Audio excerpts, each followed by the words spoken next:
la expedición de estos decretos. Porque me parece que la primera responsabilidad del gobierno nacional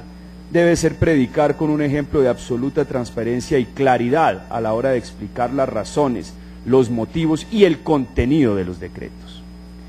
Se habla mucho y se dice mucho que estos decretos son para contrarrestar una avalancha de tutelas suntuarias, de tutelas extravagantes, de tutelas para el estrato 6 que tienen quebrado al sistema de salud. Y se toma el ejemplo, se toma la excepción para tratar de justificar. Se dice que hay tutelas que han servido para el embellecimiento de personas y que hay 148.000 tutelas y que esa irresponsabilidad desbordante de los médicos y de los colombianos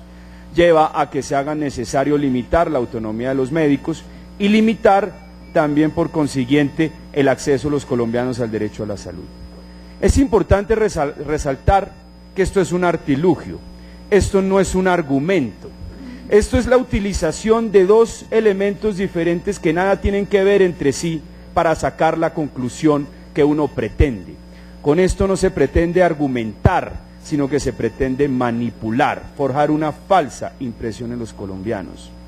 De las 148.000 tutelas que interponen los colombianos al año para acceder a servicios de salud, no dicho por mí, sino dicho por el mismo Ministerio de la Protección Social en la Comisión Séptima del Senado, la mitad se explican por por negaciones de prestación de servicios del POS por parte de las EPS, es decir, porque las EPS no están cumpliendo con lo que dice el Plan Obligatorio de Salud. Es decir, la mitad es porque no cumplen con aquello que se les paga, no están cumpliendo con lo que les corresponde, dicho por el Ministerio de la Protección Social. Ahorita el doctor Poveda, en representación de los médicos generales, señalaba que a los médicos se les está imponiendo en un 90% la no prestación del POS, es decir, no pueden prestar el 90% del POS, es una acusación muy grave, pero lo dice el vocero de los médicos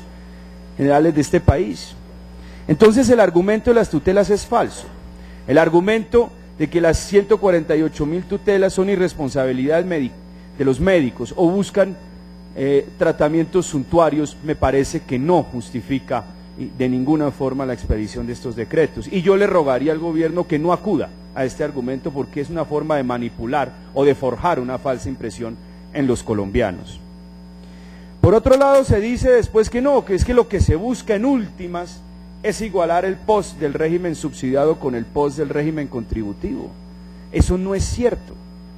Puede que sea un fin último, muy remoto, una última consecuencia de varias causas, pero esta no es la finalidad inmediata, ni puede serla entonces para motivar o justificar la expedición de estos decretos. Yo recuerdo, señor ministro de Hacienda, que aquí en la Comisión Séptima la viceministra de Hacienda nos dijo que la igualación del POS subsidiado con el contributivo, que ni la ley ni la sentencia le habían puesto una fecha, entonces ella podía demorarse 100 años perfectamente, porque nada la obligaba a hacerlo en un término preciso, ya que la ley no le precisaba un término específico. Yo quedé bastante sorprendido, digamos, de las agallas con que se pretendía llegar a un fraude, a una de resolución judicial, pero esa fue la explicación. A nosotros, la viceministra no nos habló de que eso costara 1,8 billones, a nosotros dijo que eso costaba 5 billones de pesos, igualar el POS subsidiado con el POS contributivo. Y recordemos que eso no es lo que se va a recoger con los impuestos que se decretan en esta emergencia, ya que se habla únicamente de 1,5 billones de pesos, 500.000 millones por una vez y 1 billón de pesos permanentes, mientras que los impuestos siguen con su dinámica. Entonces, decir hasta hoy que nos sorprenden con el argumento de que estos decretos sirven para igualar una vez y 1 billón de pesos permanentes, mientras que los impuestos siguen con su dinámica. Entonces, decir hasta hoy que nos sorprenden con el argumento de que estos decretos sirven para igualar, lo único que nosotros recibimos del gobierno nacional es que no había voluntad y no hay voluntad para igualar el POS subsidiado con el contributivo.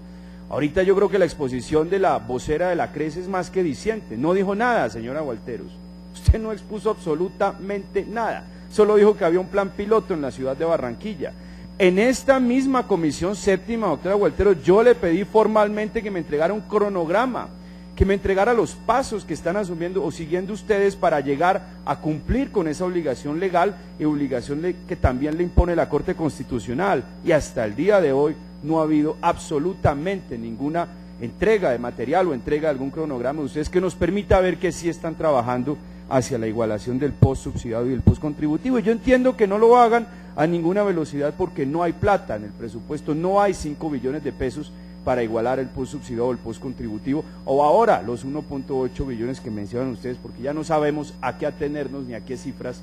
creerle. Yo creo que el único propósito de estos decretos, claramente, es tratar de prolongar la agonía de un sistema que hoy ya es inviable. Y se trata de prolongar la agonía porque tal vez quien fuera el ponente de la Ley 100,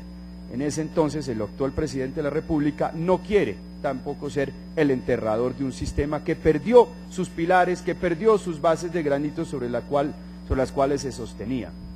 Este sistema se diseñó bajo un supuesto fundamental, y era que el país tendría a fecha de hoy a 80% de la población activa de este país en el sector formal de la economía. Es por simple lógica y sentido común, es un sistema de aseguramiento, en donde cada quien paga por su seguro de salud. Y si la gente no tiene empleo, no tiene ingresos estables, pues no se asegura, como cualquier toma de seguros de otra naturaleza. Este país preveía, y previó mal, que tendría el 80% de la población en el sector formal de la economía, y por ende solo tendría que subsidiar al 20% de la población colombiana. Y cuando uno solo tiene que subsidiar al 20% de la población colombiana y se gasta cerca del 8% del PIB en salud, pues es fácil también aportar un poquito más para subsidiar la red hospitalaria o la oferta en áreas de atender lo que no está cubierto en el POS. Es decir, el modelo funciona bajo esos supuestos. Pero la situación laboral de este país, el fracaso del modelo laboral y la obstinación en un modelo laboral ha llevado a que esa crisis del modelo laboral sea la crisis del sistema de salud. Nosotros tenemos al 60% de la población de este país en la informalidad laboral y apenas al 40% en la formalidad laboral, sujeta a todo tipo de subformalidad de toda naturaleza, de cooperativas de trabajo asociado, agencias temporales, contratos a término definido, en fin. Pero el 60% hoy corresponde a los 23 millones de colombianos que están en el régimen subsidiado y que por lo tanto deben ser subsidiados por presupuesto público y también por quienes contribuyen al sistema, que es el 40% de la población. Es un sistema simple y llanamente inviable. Y es un sistema inviable porque aquí se mantuvo una ideología, aquí se mantuvo una filosofía de que era normal, de que era necesario regalarle plata al gran capital de este país bajo la forma de exenciones tributarias, que más allá, que no tiene ninguna evidencia empírica de su impacto en la economía, pero sí mucha ideología y mucha fe en que solo regalándole plata a los ricos se pueda ayudar a la economía, y se mantuvo la idea de que poniéndole altas cargas, altos impuestos al trabajo, eso no importaba porque en últimas, en la mano invisible, el efecto invisible de regalarle plata a los ricos iba a generar empleo. Y se nos dijo durante los primeros años del actual gobierno, basta con que el sector privado crezca, basta con que estos incentivos tributarios de pactos de estabilidad, de exenciones tributarias, de reinversión de utilidades, eso solito va a generar el empleo. Y este país creció, como no creció hace 30 años, este país vio que muchos sectores se enriquecieron, pero vio que no generó empleo.